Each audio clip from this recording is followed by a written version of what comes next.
Welcome to A&B Horror Movies. I'm Aaron, and I'm very excited to be joined today by John from Under the Floorboards podcast. And we are absolutely thrilled to talk with Myles McEwen and Ripley Stevens. Welcome to you both. Great to be here, Thank you. guys. Thank you so Thanks for much for having having us. us. Yes, absolutely. We can't wait to talk with you about your brand new film, Nightfall, A Paranormal Investigation. Congratulations. I've watched it twice. It's absolutely terrifying. Thank Thank you. you. That's crazy. I feel like some people, we did a screening in Adelaide, and some people were either saying it's terrifying or it's just beautiful and not scary at all. Yeah, yeah. So that's funny. That's funny. That's great. I Crazy would mixed say signal. both. Yeah, it's beautiful. It's beautiful. It's scary. It's an experience. Your film is an experience. You've created something really special. And I have to say that you both are the leads in it. You co-directed the film. And Myles, you wrote the screenplay for it. So congratulations all around. What a fantastic film. So let's jump right into it. My first question for you is what was the inspiration for your film? What made you decide to make Nightfall a paranormal investigation? Yeah. So it was actually loosely based on an experience Ripley and I had when we were staying in Budapest in Hungary. We were Mhm. staying in a deceased man's apartment, and it was this creepy kind of Cold War era apartment. And anyway, Ripley Mhm. started to sleepwalk after we watched Insidious, or I watched it for the first time. Ripley Mhm. had seen it. Mhm. And Ripley started to sleepwalk in this apartment at about 2, 3 a.m. each night.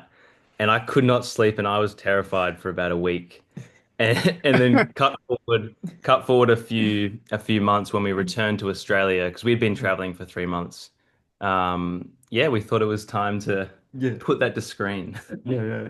And a bit of context too, I hadn't slept for a good week or so because I was really struggling in the because we were in Italy previously and it was like Okay. really hot and we were in some funny sleeping conditions and I struggled. So then finally going to Budapest, oh, I could finally sleep and relax. But then that's also when I think I was a bit tense and wound up and I think I ended up oh I was possessed. Who knows what happened? But Oh my God. Did you know it I, was a deceased man's apartment?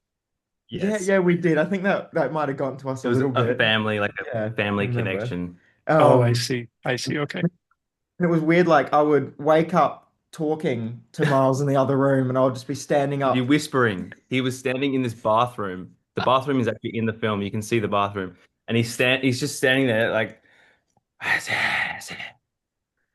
and my Oh my doorway was gosh. to the bathroom, and I was like, I gotta close this door. It was funny, like at the night time, just seeing him sort of slowly shut the door and looking at me on the couch, just sort of shutting the door as he. Yeah, there was a lot of tension created here. Yeah, yeah. Oh, I love that. John, I'll let you jump in. Room or can I use it soon? Like, I, How much longer? I mean, because I imagine like you're sitting on the toilet, like, and this is just me kind of projecting, but I just imagine you like sitting on the toilet in your sleepwalk and just spreading, you know?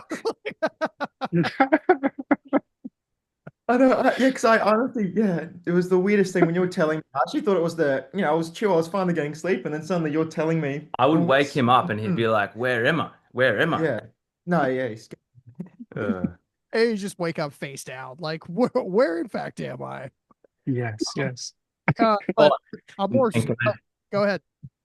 sorry, can I just add? So during this time that Ripley started to sleepwalk, I was getting messages from my older brother back at home in Australia, Mhm. and he was saying my bedroom light was magically turning on during the daytime at random points, and I was the only one that was away from the family during this time. So it was the light turning on, Ripley sleepwalking. It all kind of entered our subconscious. So yeah.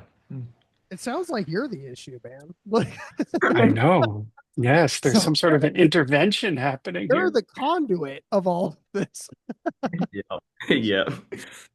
I do have a serious question though, but so first of all, guys, I loved your film. I thought it was absolutely incredible.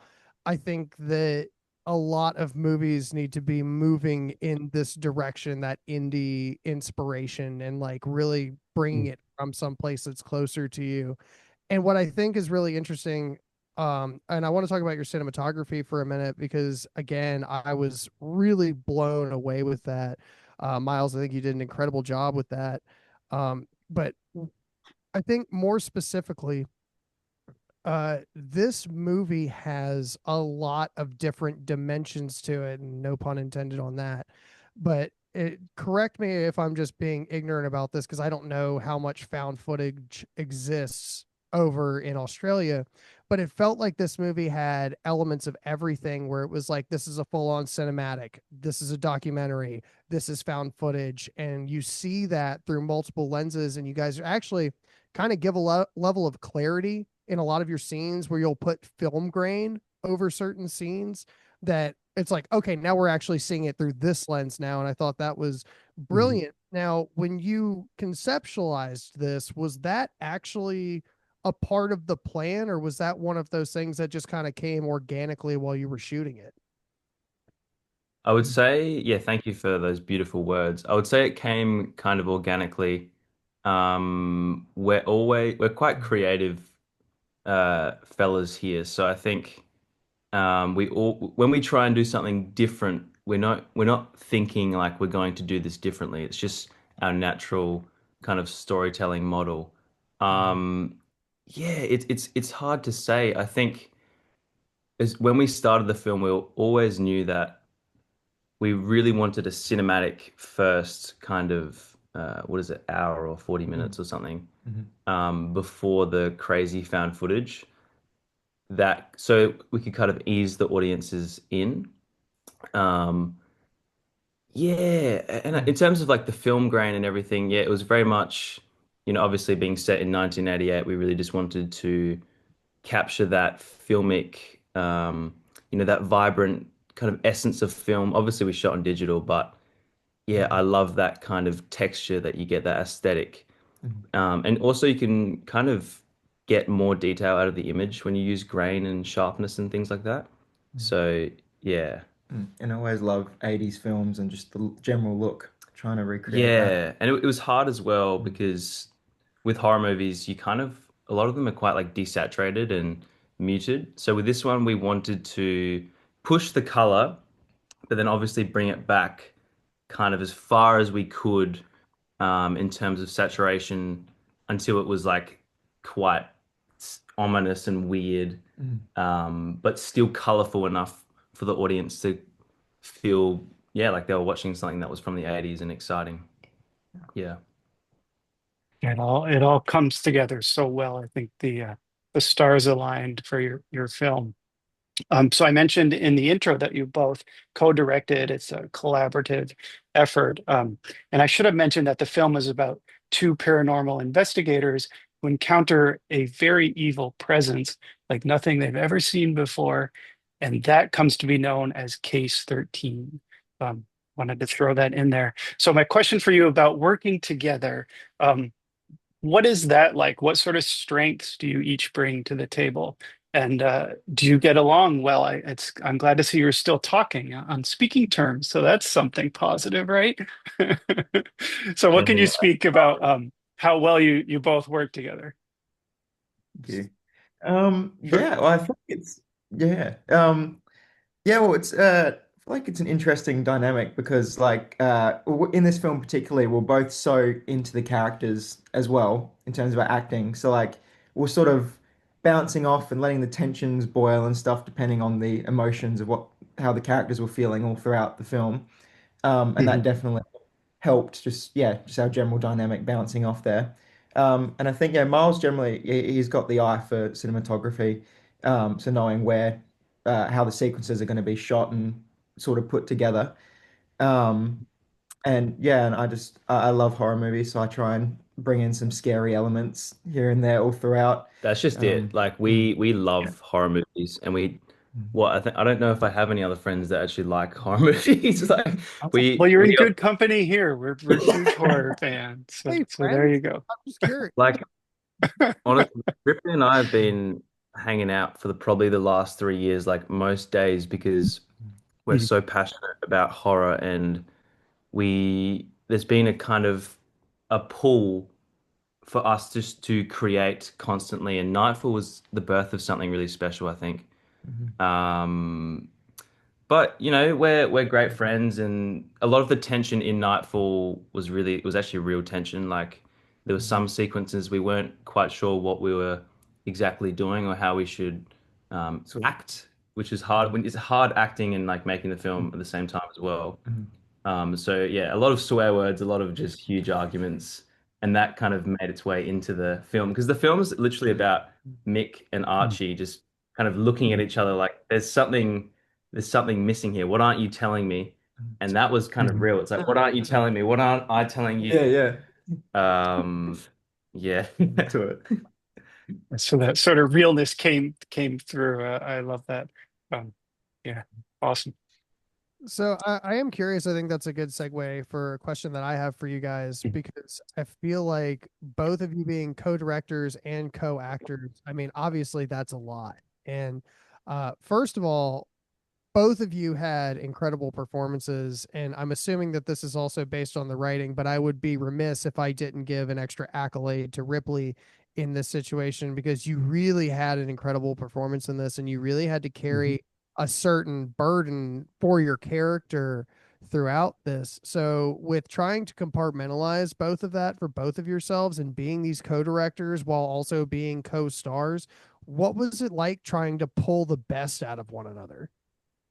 That's a great question. I must say, like, for a bit of context as well, Ripley had actually made a short film called Nightfall a few years ago. So like just before we had kind of made it. Mhm. And he was in that film. It was like a found footage film about him going like psychotic Yeah, and yeah, he under the full moon. under the full moon. And he showed me that and I was like, Oh, this is Will you send awesome. me that? This is Can awesome. I yeah, watch? send a link. Yeah, I want to see that. Where Yeah, is that, man? I know. We're I gonna think dig it's it on my up. other computer. I'll get it off. Um Okay, cool. and and then about a few months after I really wanted to make a movie. Like genuinely, I was like, Ripley, I want to make a movie where like it's your face and we just because you know I know you've got it, dude. I know you've got something.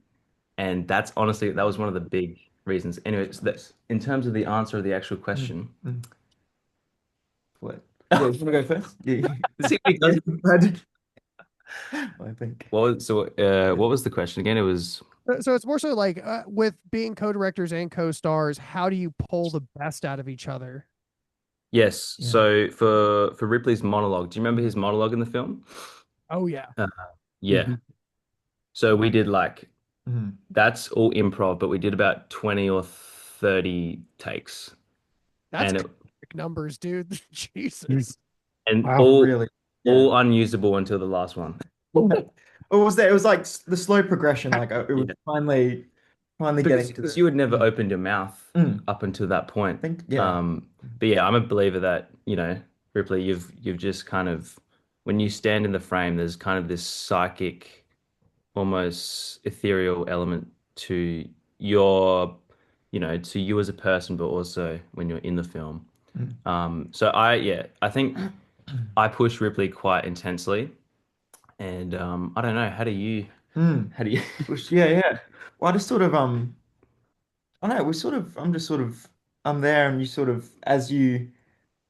How do we do it? Yeah, it's It an interesting it one. No, it's like it's kind of I'm hard. thinking the graveyard We're scene. we're quite like Mm. psychic kind of people in real life. So Mm. a lot of what we do is very, you know, it's very improv and a bit Yeah. strange. I think we're honest to each other. So Ripley would tell me like if I had cooked some Yeah. lines, and we had to fix my character a lot in post-production, not gonna lie. Um, Just to really, because yeah, just to get yeah, him to where he is now. because when I was focusing on cinematography, it was like, oh, Yeah. what am I can't, there's so much going on. Mm. And also, I think, yeah, in terms of our characters as well, because they were very sort of close to yeah, our dynamic in real life Yeah. sometimes with how sometimes I may say some stuff that may not make sense to some other people, but then Miles seems to understand what I'm talking about. Um, Yeah, it's and good. yeah, It's the good. other way. Yeah, I love that. So there's there's the psychic language, Ripley, that you speak in the film. My question from a screenwriting perspective, how much of that was written out in advance and how much was added in post-production? And how much was it improv? Because it's subtitled so we can understand what you're saying, but that sort of the sound and effect of that psychic language is really powerful in the film. Yeah. So it was in terms of what was written was the subtitles of sort of what the meaning of We're written out. Okay. and then pretty much I was improvising mainly the actual language itself, which was sort of like a mixture of like Hungarian, German, Russian, or just whatever language sort of came out at that moment in terms of Mhm. sound. Um, and yeah, and that sort of came sort of in the moment sometimes on set or during in post where we'll actually sort of, dub some of the whispers and stuff to take over the scene. Yeah, a lot of dubbing, Mhm. and we'd kind of tweak the words to make them more like this or more like that. Yeah. Yeah. Creepier, creepier. I love that because when I first saw it, I thought, well, this is kind of odd. But then I really went with it. I'm like, oh my God, I love this aspect. I don't know. It worked really well. So kudos to you both on that. Um, And Yeah, thank appreciate yeah. that. Miles, is that the same language he speaks when he's sleepwalking? I'm just curious. Like, sounds like it's Yes, relatively. yes, Well, he's doing it again. he's doing it again. So, So I am also curious. So can we actually never mind. We probably can't, so it's fine. I'll go past that. But um, as far as the sound design, it feels like it was pretty dynamic. And I know with a smaller crew, that's usually harder for like certain captures and stuff like that. Did you feel like when you, because I'm assuming by being the editor, you also had to do a lot of sound editing as well. Because I see on the IMDb that it's like an overall editor credit. So I take it there's a lot that went along with that sound wise too, correct? Yeah, correct, correct. So with that, do you feel like you needed to lean into more of those dynamics just because of what it's because like I said, the crew is small for the Hmm. you're not going to have four people doing capture or something like that. So do you feel like you kind of got the upper hand to be able to be like in a similar way I guess that people will use for found footage for cinematography where you get to be like, okay, well, I can make this start to rise. And there's some scenes that you do a really good job of that in, like the pool scene, for example, mm. is incredibly dynamic and it does start off very low in that scene. So do you think that was one of the more complicated parts, or do you think that was something that got to be one of your strengths in this film? Yeah, it was definitely so we Ripley and I both we did the entire sound recording, sound design mix. So it's all in 5:1 surround sound. Mhm. And we actually did that just we have a little theater room which is 5:1 so we can kind of mix it live and get all the right panning and stuff. But it that was our greatest strength because the entire movie kind of rested in the sound. And that's where we spent the most time. Like we locked the edit quite quickly, and then we just for weeks and weeks we locked ourselves in the dark Mhm. and recorded and sourced so many Mhm. sounds, and like every single sound has something that has been done to it, whether it's placed in the back speaker over here, or it has a slight muffle to it, or we've lifted the EQ or the reverb. Um, sound was our entire thing. I think Mhm. we know this movie in sound. Like Yeah. when I listen to this movie, I know what it is. When I watch it, I'm like, oh yeah, I kind of know what it is, but it's very much sound. And we Yeah. had lapels, just a little lapel for most of the actual recordings, and it sounds great. Like Mhm. it sounds really good. Mhm. Yeah, Yeah, I reckon, and yeah, I think we're so psychotic with the sound design at times. Like we're in this room, we're like, hang on, we need wind. Hang on, this wind's not quite right. And it's like, oh, or we need the dog barks. We're trying to also show this demon getting closer and how it manifests through sort of yeah, the sound of a dog, and we wanted to keep that consistent. And then, um, yeah, just making sure the point for score that if there wasn't going to be any score, that we really had to let the sound carry and take yeah. over. And Um, there were mm, thousands, like thousands upon thousands of mm, sounds, like just layers and layers and layers and layers and layers. Um, mm, and yeah, even with our composers, that was kind of part of the sound as well. We mm, had three composers because I don't know, we just kind of outsourced to these different new composers, and it all kind of mm. flowed in this Mm. interesting mix. Mm. Yeah, Yeah, two composers from Adelaide and then one from Europe yeah. that we got. Mm. Mhm. Well, it sounds fantastic. It's scary. It's beautiful to watch. There's one scene where it's just a close up of flowers changing colors, like different flowers repeated. And as I was rewatching it, I was like, this is beautiful. Um, but then there's also very scary moments too. I mentioned before we started recording that the first time I watched it by myself in my basement with the lights out, and I was terrified. I kept looking over my shoulder to see if somebody was, approaching because I was afraid that they would touch my shoulder and I would just jump out of my skin. So I think you've created something very scary and terrifying, and I can't wait for more people to see it. So congratulations on that. My question, I guess, is what was it like filming that final act, that found footage scene or sequence that is so terrifying? And when you were making it, were there moments, I mean, this may have come more in post-production, but were there moments when you thought, we're creating something really scary here? Like, the hair stands up on your arms. Did you ever have moments like that filming it? Or and even in post-production? Yeah. Yes. So the found footage act, how we approached that was Yeah. we wanted to do it for real. So we were like, we have one take to do this. Oh no, we had two takes because we Mhm. filmed it from my character's perspective And and then your mine. character's Yeah. perspective. Hmm. So So yeah, we sort of had to we blocked it out and planned it, and then yeah, tried to shoot it at both yeah. times. And then once we hit record, it was like we are these characters. Whatever Hmm. happens, happens. Hmm. We were reacting to things that weren't there physically, like sounds and things, but in our Hmm. minds, like Fully in it. yeah, I remember it was so real, like for myself. Hmm. Like my Yeah. final scream at the end, Yeah. I genuinely like went out of my body. Like it was, oh, I felt Hmm. so sick on that. It was Yeah.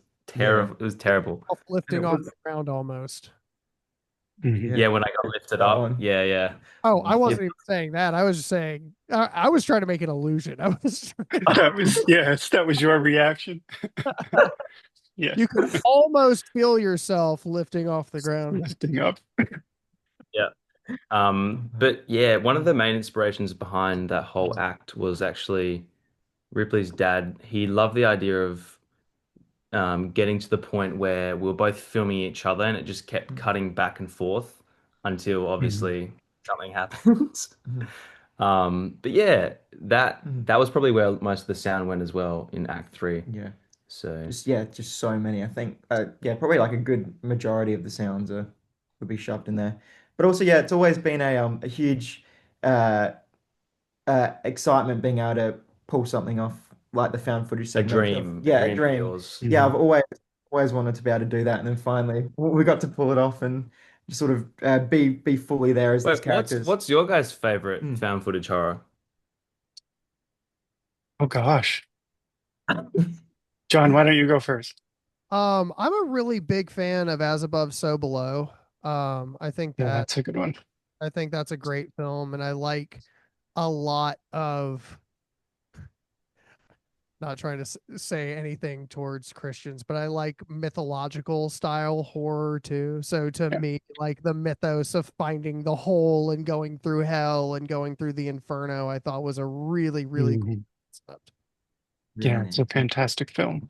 More recently, I love the fear footage films. I don't know if you guys have seen those. It's a trilogy. Fantastic. Hell House LLC, the first one, scariest clown ever. Yeah, yeah. Look up the fear footage films. Ricky Umberger did them. They're amazing. Yep. Have you seen those, John? I have The not fear actually. footage. That's also Oh, going on. they're so good. They're so good. Yeah, so check those out. Of course, Blair Witch Project. I don't know, Cannibal Holocaust. We were talking about that one that has found footage elements. Um, what would you do? What would you pick?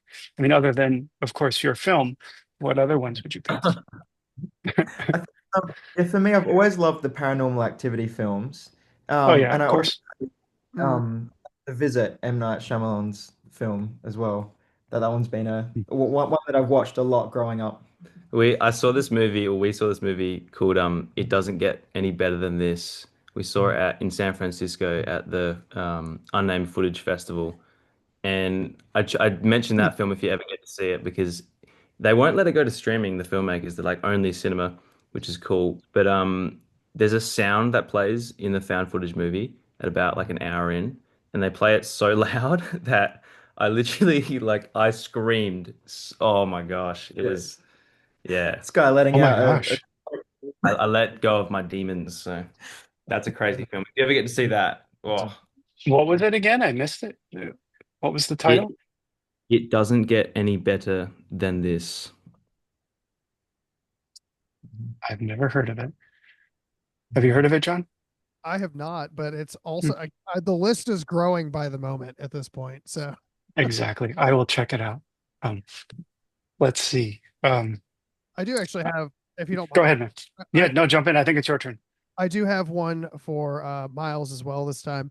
Uh, because I know I talked about Ripley's performance, but I would also be remiss if I didn't talk about one of my favorite scenes in the film, which is actually when two particular paranormal investigators are reviewing the film that they have. And I gotta tell you, like, I'm I I really want you to break down a little bit of that. I know we're not trying to do spoilers or anything like that, but being the cinematographer, pulling that level of acting and facial acting out of yourself while also editing this scene to pull off the trick that you do is like you kind of pulled off the hat trick in the scene, brother. Like Thank you, man. Thank you. So wait, so you mean the scene where I'm like, I'm screaming? yeah, yeah, yeah. Ah, yeah.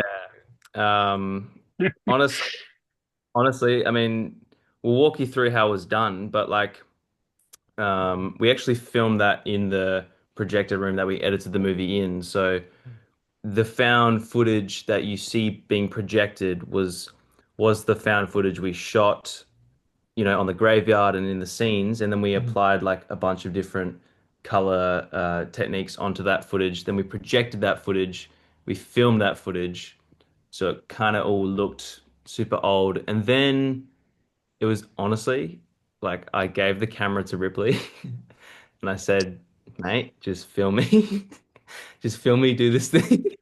Hold my camera.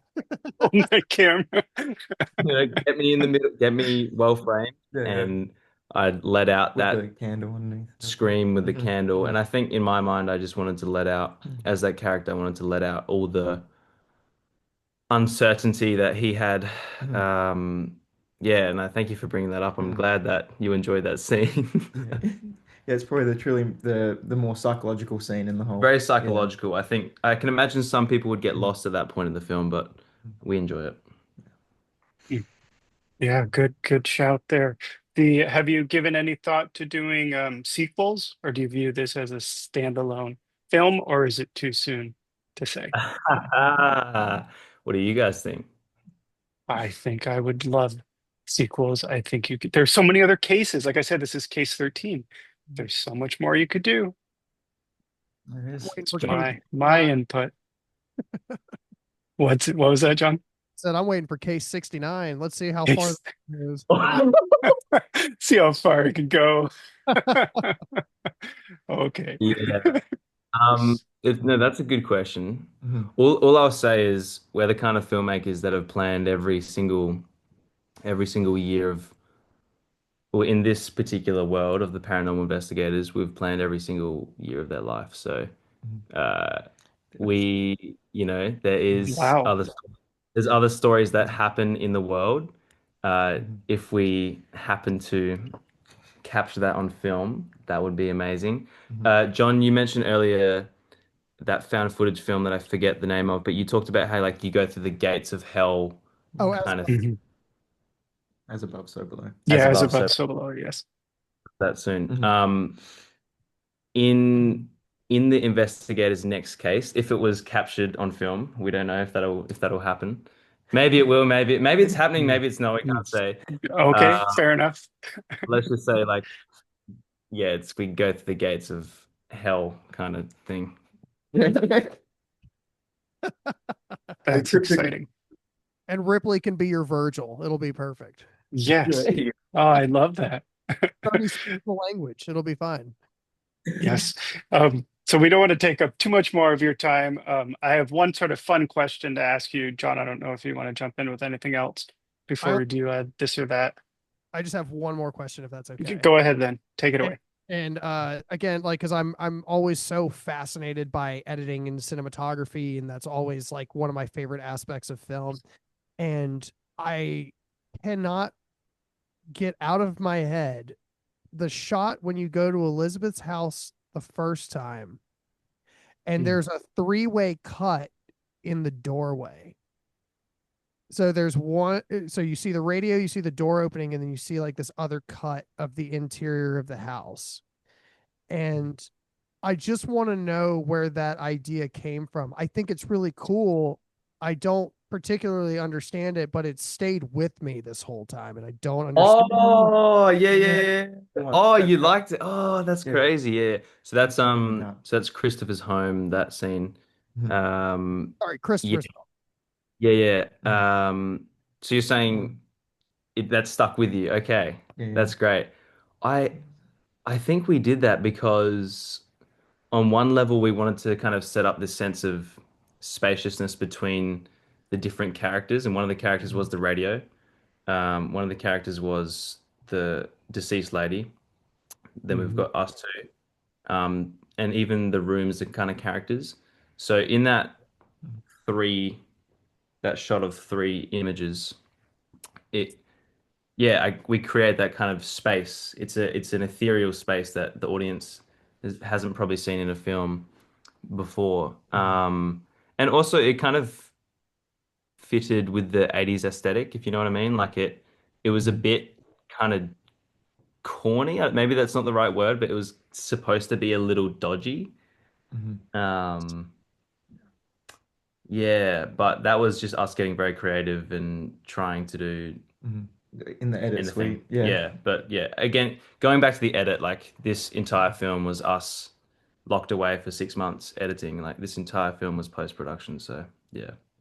Like I said, I really liked the concept, and now that I have a better understanding of it, that's an incredible reason to have. And like I said, for some reason, that shot just really stuck with me because it did kind of open up that world a lot more, and we're really just going into a house, you know? Mm. That's Yeah, awesome. yeah. So glad. So glad. The one scene that while I'm thinking about it, I loved it when I forget which character, but you're standing at the pool and there's a ghostly apparition that keeps saying "get out" over and over and over again. Oh my God, it like sucks the breath right out of you. It's terrifying and so effective. I'm getting chills. Okay, so I have a fun question. Um, so I like to ask this to sort of get folks watching who haven't seen your film interested.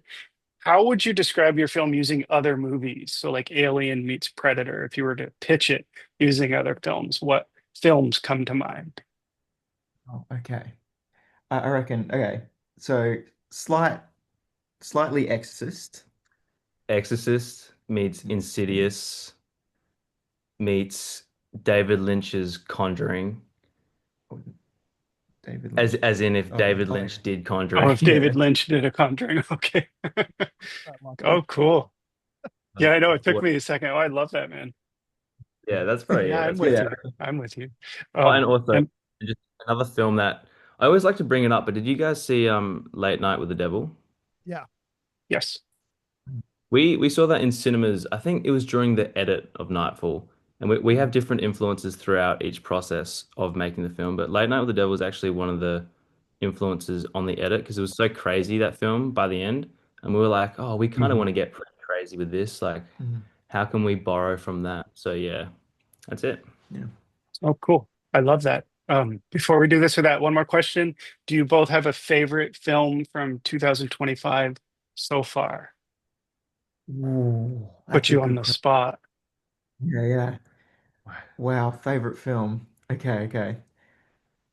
Wow. Okay, What have we I'm gonna. seen? I mean, I'm just Mhm. gonna. I'm gonna say Bring Her Back for me, just because I have seen Oh that. yeah. Yeah, twice. I mean, we've both seen that twice actually already. No. Oh, I don't twice. know. Okay. That's the one that just it stuck with me most because it was the first one that scared me since when I saw Hereditary for the first time in cinemas, and I had the same feeling seeing Bring Her Back with that one. Um, Yeah, that one stuck with me. Gosh, my brain's literally Yeah. turning off. Wait, what have you guys seen this year that's good? Just spitball. Just go. Gosh, Bring Her Back was great. Your film was great. I actually liked 28 Years Later. I know a lot of people did not like it, but I really enjoyed it. Um, John, what do you got? It's on your list. Well, first of all, obviously, Nightfall, a paranormal investigation. Exactly. Yeah, I said in your film, right? But I also really enjoyed Sinners. I thought Yeah. was That was great too. Yeah. a masterclass in dialogue and being able to tell the story of individual characters with just a couple lines. Um, I don't go to theaters a lot. Like it's one of those things. Like it really has to be something that kind of moves me to Yeah. go. And a lot of films that I watch are actually from guys like y'all that are putting out stuff with heart, and there's not a lot of that right now, and as far as bigger cinema Mhm. is concerned, in my opinion, and I know there's plenty of people that love everything that's coming out. And I mean, I've watched a lot of really good indie films this year, so uh Yeah. Awesome, man. The new Final Uh, Destination was fun. I do Yes. really want to see that. Uh, I love that series. Yeah. Yeah, I've always, you'll like it. It was I've always wanted to experience that on the like to see it in a cinema and being able to see a Final Destination movie on the big screen was that was so exciting for it me. it was was fun. awesome, right? And that intro, yeah, it was cool. I really liked Peter Pan's Neverland Nightmare. That came out in like January, right? The guy Yeah, who did the Winnie the Pooh movies. I thought yeah. that was good. Yeah. It Um, The Pooniverse, I guess you'd say. Universe. yeah, yeah. What about, are you going to go see Bambi, the Reckoning? I will actually. I'll see anything. Yeah, 100%. Oh, totally. 100%. Yeah, we're gonna go see it. For Bambi's. My answer, I've seen a Yeah. lot of great films this year, like, and many in the cinema. Mhm. Also some shockers. What's the Yeah. shocker the other night? Won't say what it is. Um, but because my brain is switched off, I will say we actually watched 2001: A Space Odyssey in cinemas the other day. Um, Stanley Oh, Kubrick, as you know, cool. and yeah, that was That was that was a psychedelic trip. That was amazing. Yeah, obviously didn't come out this year, but it. Yeah. Yeah. No, that's a classic. Do you know, will we get a physical release of your film? Is that too soon to say? I'm all about we physical media. we really Yeah, hope so. would love. And Yeah. it's Okay. really it's the people like yourselves that are spreading the word. So yeah, Mhm. thank you so much. Mhm. Yeah, absolutely. All right, let's jump right into this or that. So I told you a little bit before we started recording. It's usually kind of fun. In most cases, there isn't a right or wrong answer. But that's not always true. Um, John, do you want me to do the first one or do you want to take it? Let me pull it up. If we're doing all of these, you might not invite me on your show after this. All right. Well, we'll see how this goes then. Oh my gosh. Okay, Talk to Me or Babadook? The I'm gonna say Babadook. talk to me. I'm gonna say Babadook. Oh my gosh, there's like a dividing line here. Let's see if this continues. But I'm just prompting the questions. I'm not answering them, right? Exactly, yes. Okay, perfect. Never So I mind. think we're safe. Yeah, Yeah, yeah, we're safe. we'll be fine. In horror, what do you find scarier, creepy kids or creepy dolls? Kids. Kids for me too. Hmm. Mhm. Mhm. Yeah, Children of the Corn, The Children. Let's see, The Ring or The Grudge? I'm gonna say The Ring. I haven't seen The Grudge Yeah. and I love The Ring, so The Ring. The Ring, yes. I'd probably pick that too. Weekend getaways or one long vacation? One Well, long vacation. yeah, I'm gonna say One Long Vacation too. Hmm. Get away for a long time. Let's see, Jason Voorhees or Leatherface? Leatherface. What Ripley said. It was the for me, he's the scariest. He terrifies me, that guy. Yeah. Oh, yeah. Still to this day, right? Um, oh, your turn. I almost took your moment, John. He's gonna look great with your face. So, Yes. all right. Folk horror or urban legends? Ooh. I love Ooh. seeing the chemistry on that one. I, I'm gonna say folk horror because of Robert Eggers. Robert Eggers. Yeah. Yeah. Mhm. Yeah, I feel like I've probably seen more folk horror, and I do like folk horror too, I Mhm. reckon. I think it lends itself more to horror. Well, there's some good urban Yeah. legend horrors out there too. Um, okay, The Conjuring or Insidious? Oh, You okay. can't ask that. Okay. Oh, That's fantastic. that's a hard one. That's a hard one. Insidious, but God. only because we watched it on a Yeah. scary, creepy TV in a deceased man's apartment. Yeah. And not Um, many people can say that. yeah. Yeah. God, He this is says so he hard. sang The I'm leaning. Conjuring. He sang The Conjuring. Yeah. Yeah. I'm leaning towards this though. Okay. Yeah. Yeah. Insidious. Okay. All right, spend the night in a haunted mansion or camp in a haunted forest. 100% spend a night in a haunted mansion. Haunted Mansion, and I'd also bring my camera so we can make the sequel. Yeah, exactly. Oh, We'll wear the yes. costumes. Yes, I love that. Okay, Paranormal Activity or The Blair Witch Project? I'm gonna go paranormal activity. Blair Witch. Mhm. Mhm. All right, Awesome. uh, slow burn horror or classic jump scare slashers. Slow burn. Yeah, I love a slow man. But then I also I love both. I love both. Yeah, I do love both. Yeah, slow burn. Yeah, it depends on the mood, right? And Yeah, time of year. Yeah, yeah, totally. Let's see, Midsummer or Hereditary? Hereditary. hereditary. Yeah, Yeah, 100%. I Love love both that. of them. Love Okay. both. Awesome, awesome. All right, John, last one over to you. This felt like a fitting question for me to ask. The Jaws franchise or the Halloween franchise? Halloween. Halloween. Thank you, guys. Love, I appreciate it. Yes, agreed. love Michael Myers. This is the best.